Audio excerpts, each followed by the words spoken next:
One of the reasons why diversity and inclusion is a key need is because the services themselves are changing. Their communities are changing, technology is changing, and the hazard is changing. It means that people are your greatest resource, so learning how to use the diversity of the people around you and being inclusive of them is now a central part of the organisational agenda. And most importantly, they wanted to know what was effective and why it was effective and how they could measure it.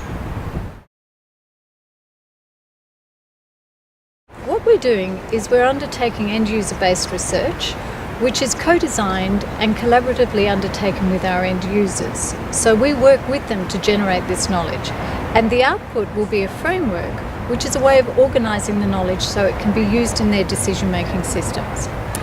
How we do this is we do a systemic assessment of the decision-making systems. And for this piece of work, because it's not just about the organisations, the influences on the decision-making system are also economic, and they also involve the community. So we have three discrete pieces of work. One is the community piece of work, which is led by Joanna Pike and Craig Cormick.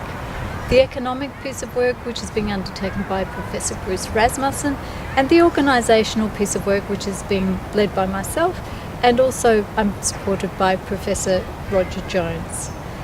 And what we're going to do with that work is we've taken a case study approach because it's actually a really huge area and we could just spend 10 years doing this.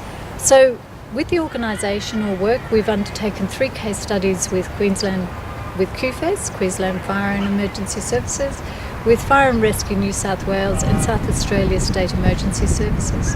And Joanna Pike has undertaken 3 case studies with Bendigo, Western Sydney, and also Bordertown in South Australia to look in depth at what these organisations and these communities are doing.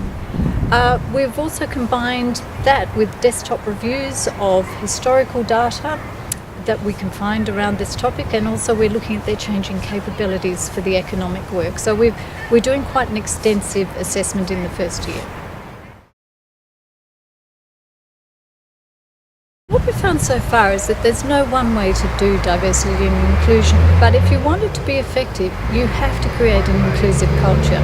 And one of the big barriers to that is A, the current culture, and B, the fact that it's not integrated. Diversity and inclusion is not integrated into organisational frameworks. So what we're going to be doing with the next piece of work is to look at what that overarching process is, because we've made one, and to map it into the bottom-up activities of the organisations and bring in the community perspectives of what their tasks and capabilities might be in relation to that.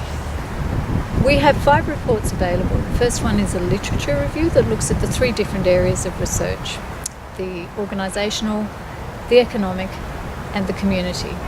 We also have 2 community reports. One is a survey and the other is the in-depth interviews. The economic report looks at the changing capabilities of the case study organisations, and then we have the interviews and the analysis and synthesis of the case study assessments. If you would like to see those, they're on the CRC website.